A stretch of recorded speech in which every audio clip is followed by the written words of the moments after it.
여러분의 성공적인 투자는 정말 실력일까요? 아니면 그냥 운이 좋았던 걸까요? 만약 여러분의 가장 큰 투자 성공이 사실은 끔찍한 결정의 결과였다면 어떨까요? 자, 오늘 분석에서는 투자 세계 가장 큰 역설 중 하나죠. 어떻게 좋은 과정이 운을 이기는지에 대해 한번 깊이 파고 들어보겠습니다. 자, 한번 솔직하게 가슴에 손을 얹고 생각해 보자고요. 여러분 포트폴리오에서 제일 큰 수익을 안겨준 그 종목, 그거 한번 떠올려 보세요. 정말 밤새워서 분석하고 내린 결정이었나요? 아니면 솔직히 그냥 느낌이 좋아서 샀는데 운 좋게 빵 터진 건가요? 이 질문에 어떻게 답하느냐가 여러분이 장기적으로 성공하는 투자자가 될지 아니면 반짝 성공에 그칠지를 결정합니다. 투자의 현인 워런 버핏은요, 이 질문에 대한 힌트를 이미 우리에게 줬습니다. 주식시장은 인내심 없는 사람에게서 인내심 있는 사람에게로 돈을 옮기는 장치다. 여기서 핵심 키워드가 바로 인내심이에요. 그리고 그 인내심은요, 단기적인 결과에 막 흔들리지 않는 아주 잘 짜인 과정에서 나오거든요. 이게 바로 오늘 이야기의 핵심입니다. 자, 첫 번째 섹션인데요. 바로 결과의 함정입니다. 우리는 왜 그렇게 결과에만 집착하게 되는 걸까요? 왜 좋은 차를 산 친구를 보면 그 친구가 현명한 결정을 했다고 생각하고 주가가 떨어진 내 주식을 보면 바보 같은 결정을 했다고 자책하는 걸까요? 그 결과의 함정이라는 심리적 편향에 대해 한번 알아보겠습니다. 바로 이거예요. 수액이 나면 거봐, 역시 내 분석이 맞았어. 이러고 순실이 나면 그때 사지 말았어야 했는데 땅을 치고 후회하는 거. 근데요, 투자는 약간 동전 던지기랑 비슷하다고 생각하셔야 돼요. 최고의 분석으로 앞면이 나올 확률을 60%까지 높였다고 쳐도 10번 중에 4번은 뒷면이 나올 수 있잖아요? 단 한 번의 결과만으로 동전 던지기 실력을 평가하는 게 얼마나 어리석은 일인지 생각해 보세요. 투자도 똑같습니다. 자, 그럼 이 위험한 결과의 함정에서 벗어날 방법은 뭘까요? 네, 바로 오늘 이 분석의 가장 중요한 개념이죠. 과정 중심의 사고로 생각을 바꾸는 겁니다. 결과는 우리가 통제할 수 없지만 좋은 의사결정, 과정은 우리가 만들 수 있거든요. 그리고 장기적으로 보면 결국 좋은 과정이 좋은 결과를 낳게 됩니다. 자, 이 표가 오늘 내용의 핵심 중 하나니까 한번 자세히 보시죠. 우리는 보통 오른쪽 아래, 그러니까 나쁜 과정, 나쁜 결과, 즉 인과응보, 그리고 왼쪽 위, 좋은 과정, 좋은 결과, 즉 당연한 성공, 이 두 가지만 생각하잖아요. 근데 진짜 중요한 건 나머지 두 칸이에요. 철저한 분석 끝에 투자했는데도 예상치 못한 악재로 손실을 보는 불운을 겪을 수 있습니다. 반대로 아무 생각 없이 친구 따라 샀는데 대박이 나는 어부지리도 있죠. 투자의 세계는 이렇게 복잡합니다. 그러니까 결과만 보고 내가 잘했네, 내가 못했네 판단하는 게 아무 의미가 없다는 거죠. 아니, 왜 이렇게 과정을 강조하냐고요? 그건 투자가 무슨 수학 공식처럼 답이 딱 정해져 있는 결정론적 시스템이 아니라 주사위 던지기 같은 확률론적 시스템이기 때문입니다. 최고의 투자자도 미래를 100% 예측할 수는 없어요. 그들이 할 수 있는 최선은 성공 확률이 높은 주사위를 계속해서 던지는 것, 즉 유리한 과정을 반복하는 것뿐입니다. 한두 번의 결과에 일희일비하는 건 아무 의미가 없습니다. 이건 뭐 저만 하는 얘기가 아니고요. 전 미국 개무장관이었던 로버트 루빈의 말을 한번 들어보시죠. 그는 결과가 아니라 어떻게 그런 결정을 내렸는지를 평가하는 문화를 강조했습니다. 왜냐고요? 장기적으로 보면 운은 변하지만 좋은 의사결정 능력은 남기 때문이죠. 이게 바로 지속 가능한 성공의 비결이라는 겁니다. 자, 이제 과정이 중요하다는 건 알겠어요. 그럼 한 걸음 더 들어가 보죠. 도대체 좋은 과정이라는 게 뭘까요? 매번 맞추는 거? 절대 아닙니다. 여기서 아주 강력한 비유, 바로 베이브 루스 효과가 등장합니다.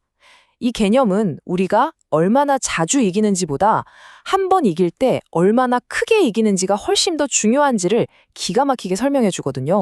이 섹션의 핵심은 정말 간단해요. 투자는요, 10번 중에 6번 맞추는 그런 게임이 아니라는 겁니다. 9번을 조금씩 잃더라도 단 한 번의 성공으로 그 손실을 모두 만회하고도 남을 엄청난 수익을 내는 게 훨씬 더 중요합니다.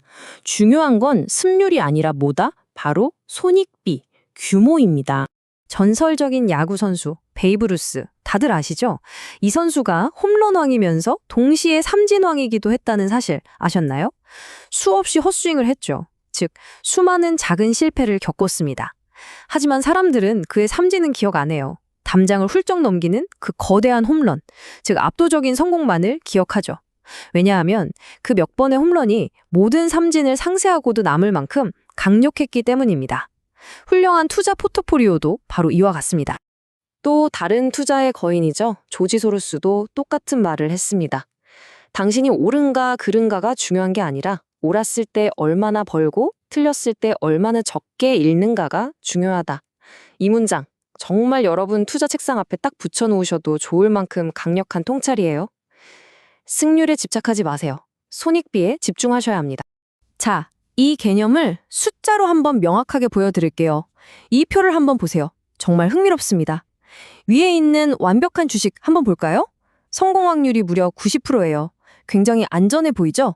하지만 성공해봤자 2%밖에 못 벌고 10% 확률로 실패하면 무려 마이너스 50%의 큰 손실을 봅니다. 이걸 다 고려한 기대값을 계산해보면 결국 마이너스 3.2%예요. 장기적으로 돈을 잃는 게임이라는 거죠. 반면에 아래 소외된 주식을 보세요. 성공 확률은 30%밖에 안 돼요. 하지만 한 번 성공하면 300% 대박이 터집니다. 실패해도 마이너스 20% 손실로 제한되죠. 그 결과 기대값은 무려 플러스 76%입니다. 자, 그럼 여러분은 어떤 게임에 베팅하시겠어요? 당연히 아래쪽이죠? 바로 이게 베이프루스 효과의 핵심입니다. 자, 지금까지는 왜 과정이 중요한지 그리고 어떤 관점을 가져야 하는지에 대한 이론을 살펴봤어요. 이제부터가 진짜 중요하죠. 바로 실전입니다. 어떻게 하면 이 모든 걸 실제 투자에 적용할 수 있을까요? 우리 뇌가 만들어내는 흔한 심리적 함정을 피하고 좋은 과정을 만들 수 있는 구체적인 프레임워크를 소개해드리겠습니다.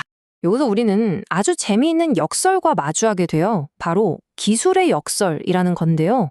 요즘은 누구나 똑똑하고 정보도 넘쳐나잖아요. 모두의 실력이 상향 평준화되면 어떻게 될까요? 아이러니하게도 실력 차이가 줄어들수록 단기적인 승패를 가르는 건 실력이 아니라 운이 됩니다. 모두가 프로인 포커판에서는 결국 운 좋은 사람이 이기는 것과 똑같습니다. 그렇기 때문에 더더욱 운에 흔들리지 않는 나만의 단단한 과정이 유일한 무기가 되는 거죠. 좋은 과정을 만들려면 우리가 피해야 할 가장 큰 적이 있어요. 바로 과신입니다. 제가 여기서 질문 하나 던져볼게요. 정보가 많으면 많을수록 우리의 예측은 더 정확해질까요? 대부분의 사람들은 그렇다고 답할 겁니다. 과연 그럴까요? 자, 이 그래프가 그 충격적인 답을 보여줍니다. 한 연구에서 경마 예측 전문가들한테 정보의 양을 늘려주면서 예측을 시켰어요. 점선이 예측의 정확도고 실선이 자신감입니다. 보세요. 정보가 늘어날수록 내가 맞출 수 있다는 자신감은 하늘 높은 줄 모르고 치솟았는데 실제 예측 정확도는 거의 제자리 걸음이었어요. 이게 바로 우리가 직감이나 느낌이 아니라 데이터를 기반으로 한 체계적인 과정을 믿어야 하는 이유입니다. 자신감이 실력을 보장해주지는 거든요. 그럼 감이나 과신이 아니라 체계적인 과정이라는 게 도대체 뭘까요? 그 대안으로 기대투자법이라는 아주 간단하면서도 강력한 3단계 프레임워크를 소개해드릴게요.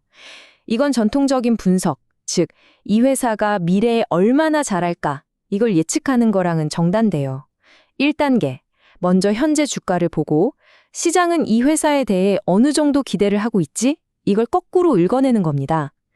2단계, 그 기대치가 너무 비관적이거나 너무 낙관적인 지점을 찾아내고요. 마지막 3단계, 시장의 기대와 나의 분석 사이에 큰 차이, 즉 안전마진이 있을 때만 투자 결정을 내리는 거죠. 예측이 아니라 대응의 관점인 셈입니다. 자, 이제 모든 조각을 한번 맞춰볼 시간입니다. 결론으로 넘어가 볼게요. 결과의 함정을 피하고 과정에 집중하고 베이브루스 효과를 노리는 이 모든 걸 관통하는 궁극적인 사고방식은 과연 무엇일까요? 바로 갬블러가 아니라 하우스가 되는 법에 대해 이야기해 보겠습니다. 오늘 분석의 핵심을 딱 한 문장으로 요약해야 한다면 바로 이겁니다. 우리는 미래를 맞추는 점쟁이가 되려고 하면 안 돼요. 그건 불가능한 일이니까요. 대신 장기적으로 우리에게 유리한 확률, 즉 긍정적인 기대값을 가진 과정이라는 시스템을 만드는 설계자가 되어야 합니다. 그것이 우리가 유일하게 통제할 수 있는 것입니다. 이 카지노 비유가 오늘 이야기한 모든 걸 완벽하게 설명해 줍니다.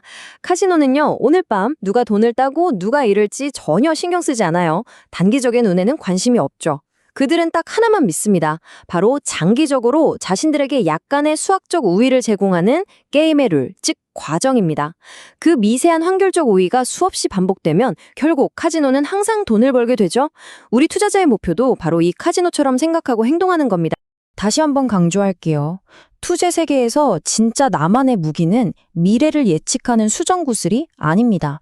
그것은 폭풍우가 몰아치는 시장 속에서도 나를 지켜주고 기회가 왔을 때 과감하게 베팅할 수 있게 해주는 잘 훈련된 과정입니다. 그것만이 예측 불가능한 운을 이기는 유일한 방법이니까요.